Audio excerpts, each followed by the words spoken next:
ഞാനൊരു പാപിയാകാൻ ഞാൻ പാപപ്രവർത്തികൾ ചെയ്യേണ്ടതുണ്ടോ ഇല്ല എന്നതാണ് അതിന് ഉത്തരം. ചിലരുടെ മനസ്സിലിരിക്കുന്നത് കൊലപാതകം, വ്യഭിചാരം, അങ്ങനെയുള്ള ചില പാപപ്രവർത്തികളുണ്ട്. അത് ചെയ്യാത്തിടത്തോളം കാലം ഞാൻ ഓക്കെയാണ്. ഒരു മനുഷ്യന്റെ ഏറ്റുപറച്ചിൽ ഞാൻ കേട്ടതാണ്, ഞാൻ അറിഞ്ഞുകൊണ്ട് ആരെയും ഉപദ്രവിക്കാറില്ല, ആർക്കും ഒരു ദ്രോഹവും ഞാൻ ചെയ്യാറില്ല, ഞാൻ അറിഞ്ഞുകൊണ്ട് ഒരു പാപപ്രവർത്തിക്കും പോകാറുമില്ല. അപ്പൊ അദ്ദേഹത്തിന്റെ ഒരു ന്യായീകരണം, എന്നിൽ പാപമില്ല, ഞാൻ അറിഞ്ഞുകൊണ്ട് അങ്ങനെ ഒരു കാര്യത്തിലേക്ക് പോകാറേ ഇല്ല. ഇങ്ങനെയുള്ള ധാരണയിൽ കഴിയുന്ന വ്യക്തികളുണ്ട്.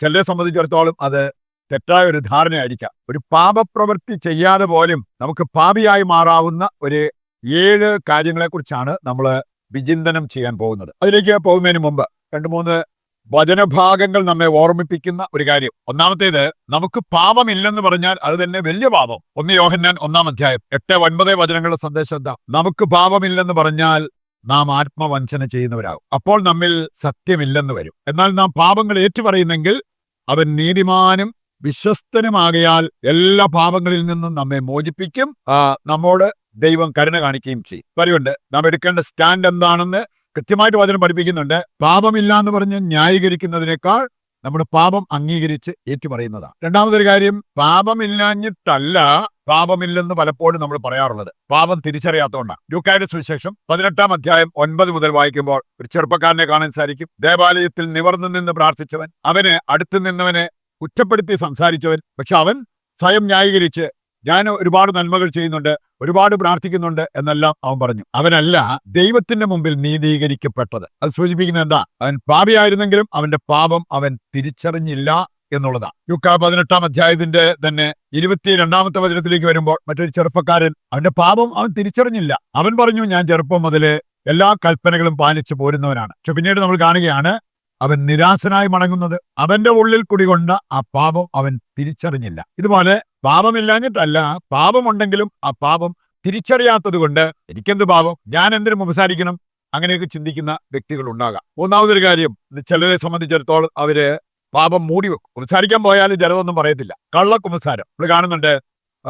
സുഭാഷിതങ്ങൾ 28-13 വായിച്ചാൽ കള്ളക്കുമ്പസാരം നടത്തുന്നവരുടെ ഉള്ള കൃപയും കൂടെ പോകും. പാപങ്ങൾ മൂടി വെക്കുന്നവന് ഐശ്വര്യം ഉണ്ടാകില്ല, അതേറ്റു പറഞ്ഞ് പരിത്യജിക്കുന്നവനാണ് കർത്താവിന്റെ കരുണ ലഭിക്കുന്നത് എന്നവിടെ പറഞ്ഞിട്ടുണ്ട്. ഹോസിയ 14-ന്റെ 2-ാമത്തെ വചനം വായിച്ചാലും തെറ്റ് ഏറ്റു പറയുന്നവർക്ക് കർത്താവിന്റെ കരുണ ലഭിക്കും എന്നുള്ളത് വചനം നമ്മെ പഠിപ്പിക്കുന്ന ഒരു കാര്യമാണ്. രണ്ടാമതായിട്ട് നമ്മൾ ചിന്തിക്കുന്നത്, പാപം ഉത്ഭവിക്കുന്ന 3 ഉറവിടങ്ങളുണ്ട്. 3 ഉറവിടങ്ങളിൽ നിന്നും പാപം ഉത്ഭവിക്കാം. ഒന്നാമത്തേതാണ് ദൈവത്തെ അറിയേണ്ടതുപോലെ അറിയാതിരിക്കുന്നത്. എത്ര പേരിത് പാപമായിട്ട് കാണാറുണ്ട്? യോഹന്നാൻ 8-ാം അധ്യായം 24-28 വചനങ്ങൾ വായിച്ചാൽ അവിടെ പറഞ്ഞിട്ടുണ്ട്, ഞാൻ തന്നെ എന്ന് നിങ്ങൾ വിശ്വസിക്കുന്നില്ലെങ്കിൽ നിങ്ങൾ നിങ്ങളുടെ പാപത്തിൽ മരിക്കും. അതെ, അറിഞ്ഞാലേ വിശ്വസിക്കാൻ പറ്റത്തുള്ളൂ. ഞാൻ തന്നെ എന്ന് പറഞ്ഞാൽ ദൈവത്തെ അറിയേണ്ടതുപോലെ അറിയണം. യേശു മനുഷ്യരൂപത്തിൽ വന്ന് സാക്ഷാൽ ദൈവം. ഈ അറിവില്ലാതെ ഞാൻ വേറെ വലിയ പാപമൊന്നും ചെയ്യുന്നില്ല എന്ന് പറഞ്ഞ് ന്യായീകരിച്ച് നടക്കുന്നവരെ കാണാൻ പറ്റും. രണ്ടാമതൊന്നും നമുക്ക് കാണാൻ സാധിക്കും,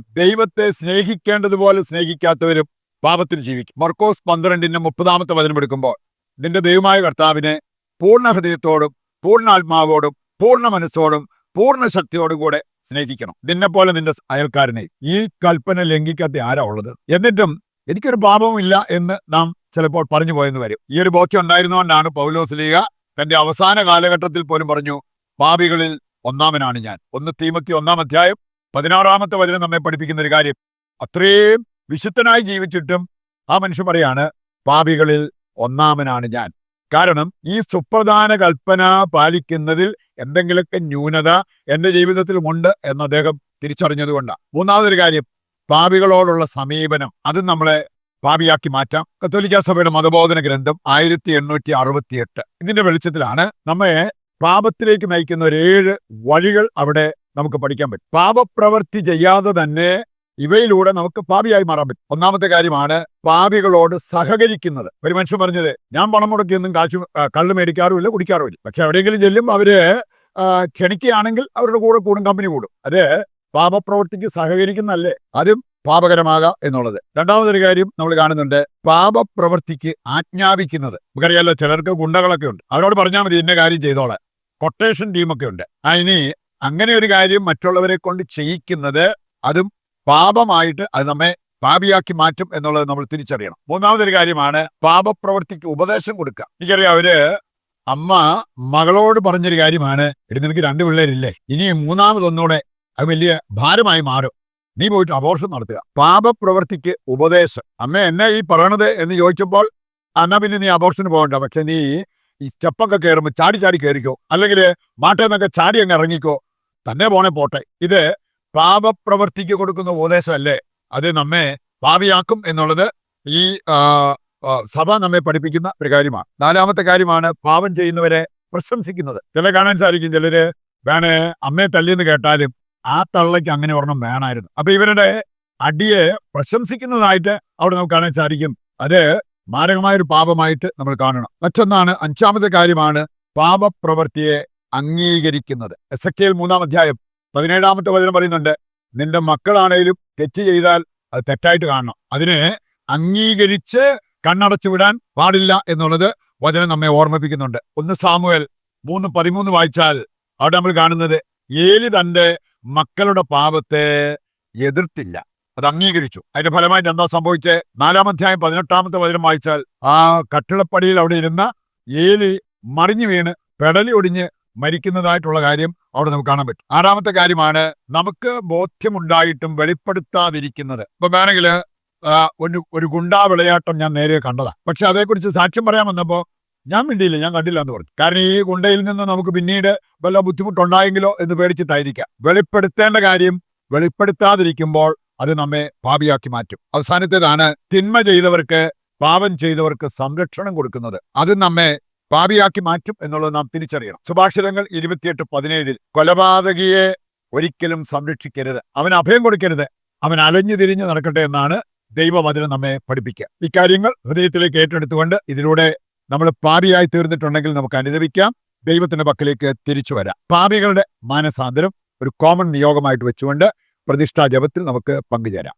നിന്റെ ജീവിതം കർത്താവിന് ഫലമേൽപ്പിക്കുക, അവിടുന്ന് നിന്നെ നോക്കിക്കൊള്ളും എന്നരുൾ ചെയ്ത ദൈവമേ, ഞങ്ങളെയും ലോകം മുഴുവനെയും ഇന്നത്തെ ഞങ്ങളുടെ എല്ലാ വ്യാപാരങ്ങളെയും ഞങ്ങൾ അങ്ങയുടെ തിരുഹൃദയത്തിൽ പ്രതിഷ്ഠിക്കുന്നു. ഞങ്ങൾ ഇന്ന് നേരിടുന്ന എല്ലാ പ്രയാസങ്ങളിലും പ്രതിസന്ധികളിലും അങ്ങ് ഇടപെടണമേ. ഞങ്ങളുടെ എല്ലാ പ്രശ്നങ്ങൾക്കും പരിഹാരം അങ്ങാണെന്നും അങ്ങിലാണെന്നും യേശുവേ നാഥ ഞങ്ങൾ ഏറ്റുപറയുന്നു. ഇന്ന് ഞങ്ങൾ ധ്യാനിച്ച വചന വെളിച്ചത്തിൽ ഞങ്ങളുടെ ജീവിതം നവീകരിക്കാനും പുനരാരംഭിക്കാനും ഞങ്ങൾക്ക് വരമരുളണമേ. ഞങ്ങളുടെ ആവശ്യങ്ങൾ നിറവേറ്റി തരണമേ. ഞങ്ങളെ പാപത്തിൽ വീഴാതെ കാക്കണമേ.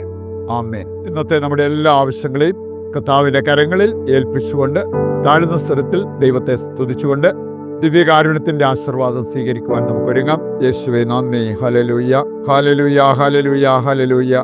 കർത്താവേ, ഞങ്ങളെ ഏറ്റെടുക്കണമേ. ഞങ്ങളുടെ എല്ലാ ആവശ്യങ്ങളും ഏറ്റെടുത്ത് അതെല്ലാം നിറവേറ്റി തരണമേ. യേശുവേ നന്ദി, യേശുവേ സ്തുതി.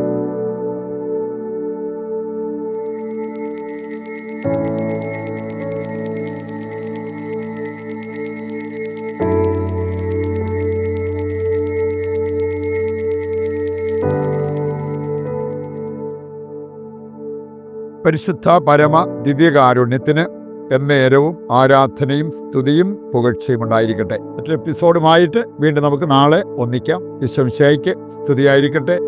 ദൈവം നിങ്ങളെ സമൃദ്ധമായി അനുഗ്രഹിക്കട്ടെ.